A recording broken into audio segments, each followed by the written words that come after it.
Uh, oh, an error occurred. Seriously, an error occurred. Wait a Get moment, it. then try again. This Oh is my what it goodness. is. I get it. Actually, it's so funny. One time I did a panel with we're live. There you go. We may have been live the whole time. Well, hello, and welcome to Intercultural Spark, that show about how you too can spark change in the world through your mission-driven businesses or life projects. I am your host, Deanna Schaas, and if you're watching live or after the fact, thank you so much for the gift of joining us. Really appreciate that. And I hope you're inspired by today's guest to jump into action in your own sphere of influence. So today's guest teaches linguistics and other things at Columbia University. He's written over 20 books, including the one that is the inspiration for today's show, which is 9 Nasty Words, English in the Gutter, Then, Now, and Forever. He hosts the podcast, Lexicon Valley. He writes for The Atlantic, and he's one of the newest essayists for the New York Times. Welcome to the show, John McWhorter.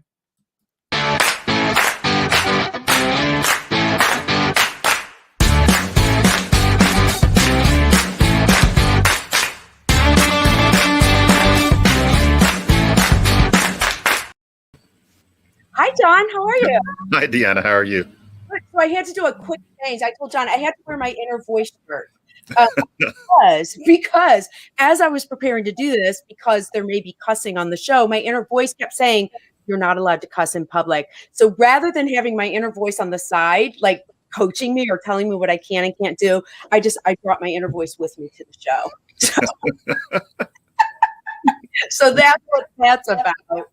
And thank you everyone who's watching live. If you are watching live, please know that we'd love for you to say hello and ask questions in the comments, because we'll be able to share those on screen and have you join us. So, John, thank you for being here. Of course. Happy to be here. Thank you. So, John, as a linguist, language is your business, and you've written other books on English as well through different lenses, like, Talking Back, Talking Black, or The Language Hoax, Why the World Looks the Same in Any Language. So my question for you is, do you cuss a lot in real life, or how does one decide to write a book about cursing? Well, I decided to write the book about cursing because I was thinking I like to share my toys, and it's getting harder and harder to write a book that anybody has any reason to pay any attention to, because we're all doing these podcasts, including me. So I thought if I do a book, it has to be one where there's kind of a hook. And I figured with language, there are really two things. One of them is language and the internet. Somebody wrote that a couple years ago, so can't write that one. Then I thought people want to know about cursing. And I thought, you can go curse by curse, and people will learn a lot about linguistics and also have a good time. And as to whether I curse, the truth is, yeah. And so a big theme in the book is that when I think about how much I use those classic 4-letter words, I use them more than my parents did. And more to the point, I'm kind of a reserved, starchy person. And so it's not that I'm somebody who likes to let it all hang out. I was thinking I'm normal. I'm 55 and I'm normal in how often I use those words. I think what profanity has changed. So that ended up giving the book a theme instead of just being a list. Well, and along that day, when you talk about a theme, so I was mentioning, I just did a drive from St. Louis to Chicago. I was coming back from visiting my family and got the Audible version of the book. And so I listened to it. I mean, it's a theme, and you could just kind of say, here's the words. Everyone knows George Carlin's, what is it? The seven words you can't say. Can't say, right. So my question for you though is, like, I know you're a linguist, but you go deep. Like, how do you find out that the first F-bomb was dropped in, 1523? Like, you had actual conversations with Cole Porter, and I'm going to drop it. I'm going to say it like John LaFucker, who lived in the 13th century. Like, how do you go that deep and find all of this? I should admit it, but half of it is you do the Oxford English Dictionary, and a lot of it is there. And then the rest of it is that there are people who research these things, and you just read what everybody says. No one person usually tells the whole story, but you start to collate. And then some of it is just that I'm crazy. And for example, I'm into Cole Porter. And so I found a lot of it is that I've probably seen too many obscure old movies. I've read too many strange old books. And you just think to yourself, here's something that wasn't in the Oxford English Dictionary. And next thing you know, you have by accident the whole story of fuck. but it took collating a whole lot of things. Wait, And I you just try to make blushed it on short. cue. Go ahead. I'm sorry. No. To tell you the truth, Deanna, originally I wanted it to be a book about just that word. And then Yeah. I realized nobody wants to read 200 pages about that. And so then I stretched it out into the other ones. Mm-hmm. So actually, so along those lines, so you stretched out, there's a few recurring themes. There's things, and I loved this one because, of course, anyone who's a parent talks to your children about the whole idea of whether or not you're allowed to curse. And it's very clear that a lot of curse words, it's social constructs, like who decided, that red is okay, but shit is not. So talk about that. And you use your own kids as examples. Like, how does that play in the house? What happens when the kids cuss? And what did they think? Have they heard the audible version of your book? To tell you the truth, I think some people would be a little bit disturbed by what I allow to go on in the house. But the truth is, kids don't just learn the word red. They know what the word's sociological significations are. So my kids, who are 6 and 9 at this point, they know that there's certain words that are kind of like the liquor, like they're not supposed to use them, or they use them in quotation marks. And so my 6-year-old, frankly, pops off with those words as a joke, in quotation marks, with a wink, knowing that she's not supposed to. That's her way of pushing the envelope. And I don't mind, because I figure that those words now are used so often by me, she gets them from me, that I can't make the claim the way my mother did. I said hell once in 1970, and she washed my mouth out with soap. But she and my father said it all the time. I don't want to, even though that was what people did back then, I don't want to recapitulate that. So I just figure that they know that there's certain words that you do not use until you're a certain age, and they don't walk around using them casually. But I figure they can hear me saying them, and they think it's funny, and they are, for us, salty. And as you know, another theme of the book is that our real profanity are more serious words than, F-U-C-K, etc. But yeah, I use them. I do not hold back on certain words in the house. It's the real profanity that I don't use in the house. Yeah. And Brianna says her mom won't even say hell. And actually, I had to point out to Brianna, she said la fucker. I point out that he was French and it's la fucker.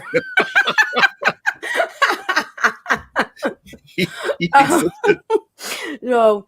Well, so along those lines, why don't we hold off? Because you do. Well, I guess you went there. Let's go ahead and go there. When you talk about the words that you picked and what makes a word profanity, I think one of the things you're talking about is there's a whole chapter on the N word in the book as profanity. How did you define profanity that ended up including that word? It really just came down to, you're writing this book and you've got your list of words, and you go damn and hell, which are no longer really profane. Then the next one, that I'm not going to say them over and over because some people think of them as profane, but those words. And then I kind of thought, I'm not being honest. Frankly, it stopped at dick. And then I kind of thought, this isn't the end of it. How is it that I say F-U-C-K so much around my children and think nothing of it? And yet I do feel like there's profanity. And I realize, profanity is the N word. There's a word used to refer to gay men. There's a word that I have never said to, or even, I think only once did I even use it in reference to a woman that begins with C. It's just an utterly poisonous word. And I thought that chapter was hard to even listen to. You're hearing, you're like, that's like all the words people use. But when you got to that chapter, I was like, oh, you're really not supposed to say that word. That chapter was a nightmare to record. While I was recording it, and of course the proctor was a woman, I said, I feel so awkward saying this over and over that I'm going to pull out some of them. I euphemized more during the reading because it was just impossible. I thought, how am I going to sound? But, writing the chapter, I thought the fact that I feel that way about it means that that's the profanity, as opposed to 100 years ago when, frankly, fuck was how that word. And so I just thought this book needs to be about the real profanity too. And that means the N word. And to be honest, I've written about the N word here and there before. And I kind of thought, oh God, this again. And I kind of worried that would suck away all the attention in the book from everything else because I'm Black myself, but I couldn't not include it. And so I figured the third part of this book is about profanity for real, which I would never utter in my house. And if I heard one of my kids using one of these words, I'd want to either go into therapy or send them into it. And so we're just in a different period at this point. Well, it was interesting, and I'll use the one that women use because I actually I did a final reminder post for today's show, and I was like, "Hey, bitches, come on over to the show." And Mhm. no, of course, I wasn't telling people to ask their pets to watch the show today. So, um, yeah. So, talk a little bit about that. When you talked about the evolution of the language, you talked a lot about how it went from like being a bodily function to a noun to a verb to a pronoun to a term of affection. It's the most amazing thing. And it's interesting with the word that you just mentioned. I almost considered not including it in the book because once I got to the women terms, I thought, I'm this middle-aged man writing about this. How's it going to come off? But the thing is, that word, the bitch, ends up being used as a pronoun in really up-to-date English. And that happens to a lot of these words. If you say, I'm going to fire his ass, you obviously don't mean anything about his buttocks. You mean him. It's just right, his whole being. Flavor, his whole being. And the funny thing is, if people will pardon me, somebody might say these days, a bitch is scared. And that's a person describing themselves. A bitch is scared. It's cold out there, or talking about the pandemic. And that means I. And so, although it sounds like it's just profanity or it's just slang to a linguist, that is the development of new grammar. And I just found it fascinating. People also use the N-word in that way. I didn't know about that use of the B word until I wrote this and somebody told me. And then I started hearing it around. But this is interesting. Yeah. You know what's interesting about that? Actually, there was a time. Then Rihanna has a question for us, but this was years ago. New management took over the lakefront region of the Chicago Park District, and there were 4 of us. We were all women who were like doing the marketing, the HR, the legal counsel, and we found out through the grapevine that people who recognized there was a new guard, they nicknamed us the bitches of the beach. Yeah.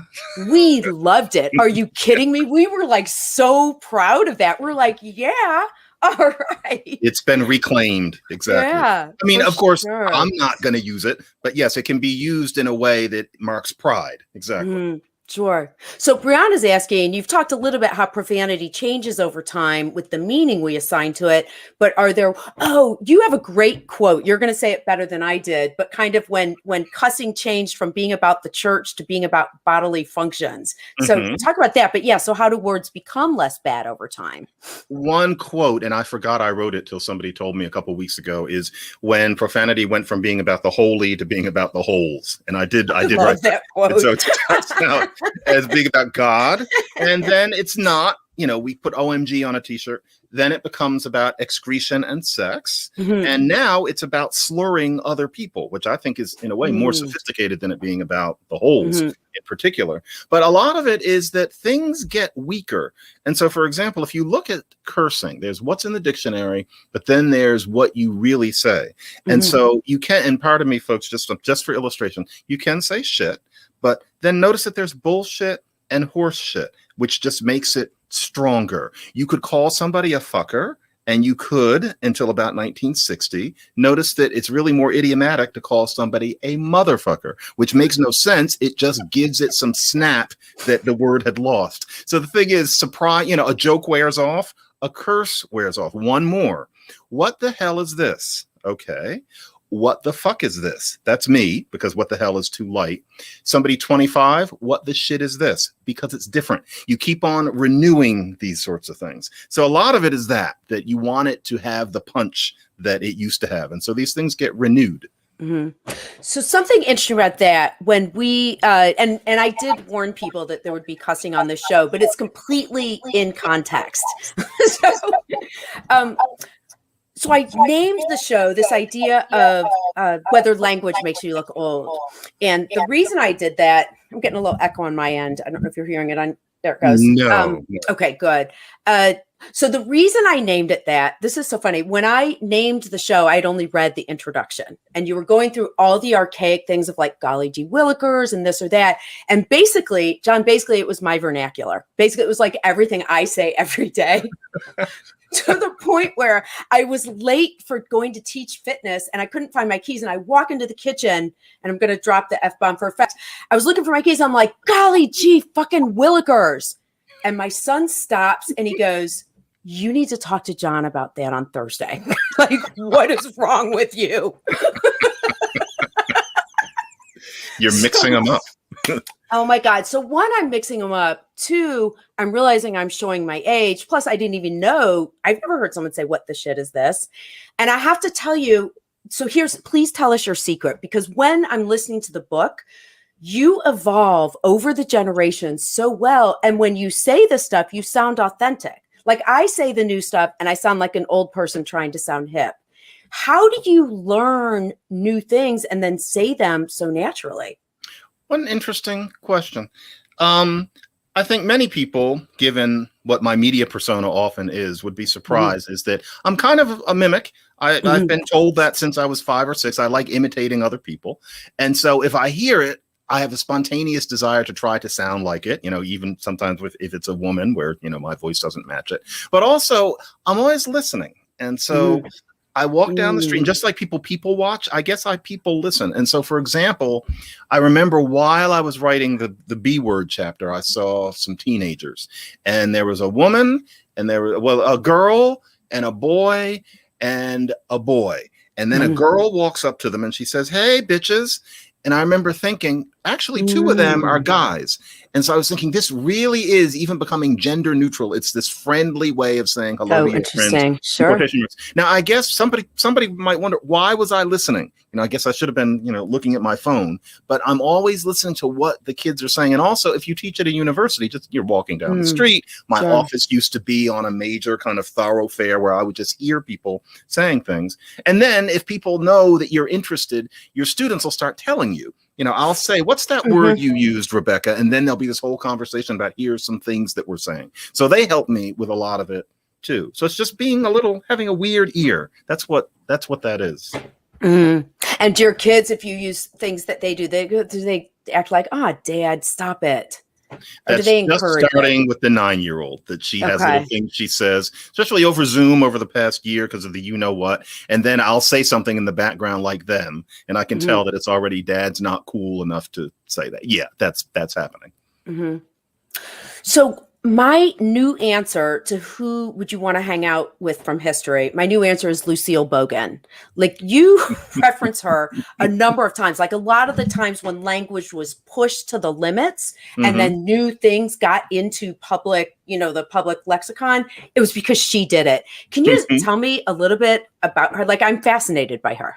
Oh, Lucille Bogan is interesting. And I should say that comes to me from a student. It was a student who heard me talking about profanity in a class about 10 years ago who dug this up. So that's an example. Lucille Bogan was a Black blues singer. It's said that she was sort of third after Bessie Smith and Ma Rainey. I don't know if that was true, but she was a working blues singer. And she happened to make this party record in 1935, and it survives in pristine condition. There are actually a few sides where she just curses like a sailor through this whole song, and the guys in the background are laughing, and she breaks out laughing sometimes. And it just shows you that in 1935, these are people who, they don't have penicillin, they don't have television. 1935, practically every word in the book that I wrote, Within Reason, is in it. And it just shows you that our sense partly that everything is so dirty now is just because media didn't record the way a lot of people really talked. And so nowadays you can just go online and find Lucille Bogan. I'll bet that book has upped her hits, but you can listen to this person using all the words that we're using and more of them. And it's quite clear that it's not new to her, and that this is just a way of listening to the real world of 1935 that otherwise is lost to us because the people are all dead and nobody was recording things like that for commercial use. Fascinating source of how these things actually go. And it also, I think I'm going to leave out the detail, but it can teach you something about how people refer to parts of the anatomy, and how what you thought was only used to refer to a man can also be used to refer to a woman. I'll just leave it there, but you can hear her talking about such things in these lyrics. Well, what's interesting, though, when you talk about when this was, and you go way back, I mean, like down to like the first time, like all the way down to, I don't know what, like 5th century BC or something. I mean, you got everything. And what I found, which actually what sorry, I'm totally impressed like that, because can you imagine like even a college student being like, I'm going to write about cursing, and people like, no, you just want to gratuitously cuss. I just want to vouch for everyone who reads this book. Like, actually, it's almost like the cussing was like, well, I had to do it because the research and the intellectual approach that you take is so deep that you realize, no, this is like a really intellectual process. What I found really interesting is that a lot of the cussing back in the earlier days was really matter of fact, and that it sounds like we're like in this rebirth of Puritanism, that it's current people, it's current generations that are all hung up about cussing. Yeah, that's an interesting way of thinking about it. And I think with it acknowledged that people back in the day cursed more than we often can tell, and that even people who are very elderly today are often underreporting how much they cursed or how much people cursed around them. Because who remembers exactly what anybody was saying around them when they were 15? If you think about it, can you play back the conversation like a tape recorder? So people have a way of idealizing. But still, I think that it's all about the same. It's just that today, what we think of the way older people thought of cursing, we think of as something else. We call them slurs. And so we think, well, that's not profanity. But then again, we call tomatoes vegetables when they're really fruits. We all know what the truth is. And to the extent that, they ran an excerpt of my N-word chapter in the New York Times, and they did it by having a whole preface where they had a whole discussion about the fact that they actually spelled out the word, with the idea being that it's partly that I'm Black myself, and so it can be taken differently. But they had to do that. And I was just no, I did not write that. And to be honest, I've never even actually read it, but I know that they did put that on there. No, but in your book, sorry, I'm totally cutting you off, but I was impressed by that in your own book. When you got to that chapter, you have a whole introduction that explains why you're going to use that word, how you're using it. Like there's a lot right there to frame it before you go into it. Yeah, because you're absolutely right, because of what I knew the reader response would be. I mean, the funny thing is, we're at a point today, and there are all sorts of perspectives you can take on it. A white person couldn't have written the chapter. It's at that point. That was not true, say, as recently as 25 years ago. But I thought, I am not going to write this saying the N-word 150 times. Nobody would. But I thought, I am going to take the liberty of writing the real word. But I was thinking, if I were white, I just couldn't include the chapter. And so that means that we have taboo. And back in the day, there were people who had taboo with these other words. We are just like them. It's just that it's about different stuff. Words. And I just find that interesting. And some things don't change as much as we think. Sure. So I love it. Jay says, this is a great fucking episode. Bravo. Stephanie, and hi, Jay. Hi, Stephanie. How do you think gender identity plays a role with profanity? Well, what's interesting about gender identity is that to the extent that we're not as rigid about that kind of thing as we used to be, we're going to see fewer splits. And so whatever profanity comes along isn't necessarily only going to refer to men or only refer to women. And a beautiful example was that teenage girl calling, her friends, boy, girl, hello, bitches. And that wasn't even supposed to be funny. I think we're going to see more of that sort of thing. It's interesting. Asshole means a guy who cuts you off in traffic. If you think about it, that B word is a woman who cuts you off in traffic. It's the same thing, except it's coded for a woman. That kind of split, I think, is going to be less common as we open up to the idea that we don't have to have these binaries. That's a guess that I have. Oh, right. If we have more gender fluidity just in society. One thing that I do want to make sure that when we talk about the intellectual depth of your book, and as someone who speaks a few languages, I love the whole intersection of culture and language. You went through a whole thing. It's like, well, we might say, you got a shitload of stuff here, but if you were in Russia, you'd say this, like, oh, and Scots. What's your connection with Scots? You give a lot of Scottish examples as well.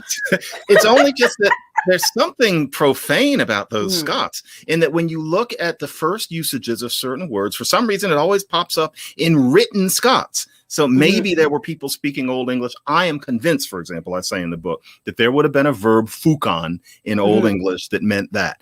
No one ever wrote it down. I can feel in my bones it existed. But the Scots, for some reason, start writing that in the 1400s. And so you get the fukit.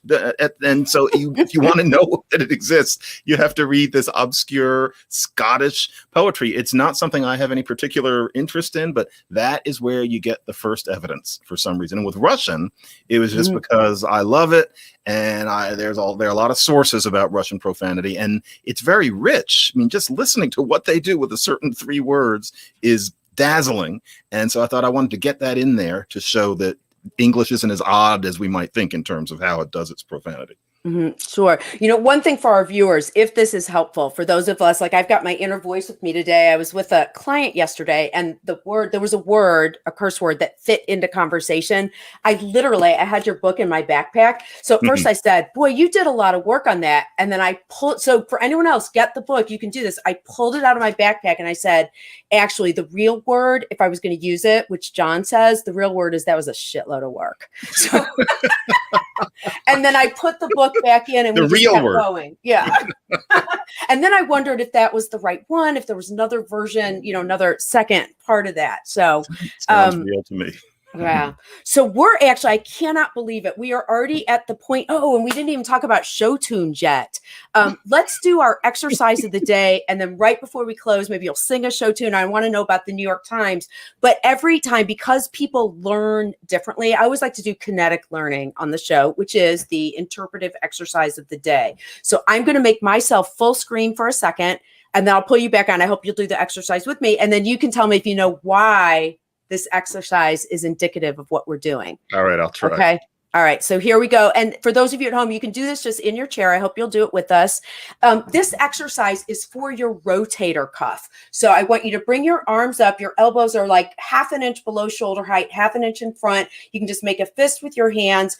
Keep your shoulder to elbow at shoulder height. Oops. As you come all the way down and then back up. So that is a rotator cuff exercise. Let's bring John back on and see if he can do that with me. Okay, so right here, actually, we'll put us both this way so that we can. That feels good. Huh. Okay, well, that's because your rotator cuffs get really tight a lot. So it's a great stretch. So I'm glad that it feels good. Do you have any idea why that would be the exercise we would do for your episode today? Heavy lifting, twist and shout. I feel good. But see, none of these are show tunes. And you kind of cued me. So I think I tricked you with the show tune reference. This is actually a reference to a joke that my younger sister, Kara, likes to tell. So here's why this is indicative. This is Kara's oldest joke. So now try it again with fingers. And you go down and I say, John, can you hear this? And you say, no, because you can't hear anything. I said, well, let me turn it up. Oh. I would never have thought of that. Oh my God. I'm glad you're laughing because I am trying not to be the one laughing at my jokes. But that's why I thought that was a good exercise. And like you said, it feels good. It's really a good. You're supposed to do it 12 times or something? Yeah, 12 times, depending on who's behind you, right? Right. Oh my gosh, this has been so much fun. Before we go, tell us, so this is brand new. I was going to talk about a newsletter that you had been doing. And now, is this like since last week, you're now writing twice a week, a newsletter, an essayist for the New York Times. Tell us about that and how people can subscribe to that.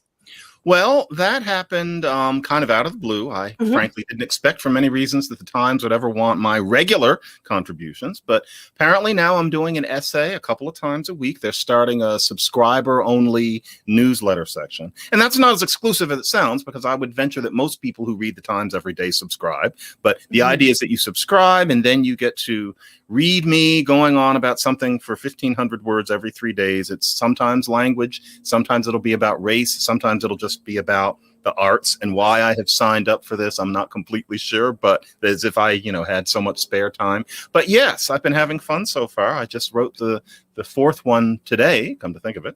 And so, yeah, come see me at my my newsletter for subscribers only, which is probably most of you. Yeah. Sure. And they can also follow you on Twitter. They can find your podcast. And I love actually the fact that once you and I start cussing, that gives everyone else freedom to do it. Brianna, the essay about woke becoming Thank an you, insult Brianna. was fantastic. I like the holy crap, that was fun. Nancy beat y'all bitches. Thank you, Nancy. So thank you so much for everyone. I appreciate everyone joining live. We are here every Thursday. Hope you'll join us again for your lunchtime. And John, thanks for taking the time to spend with us. Really appreciate it. My pleasure, Deanna.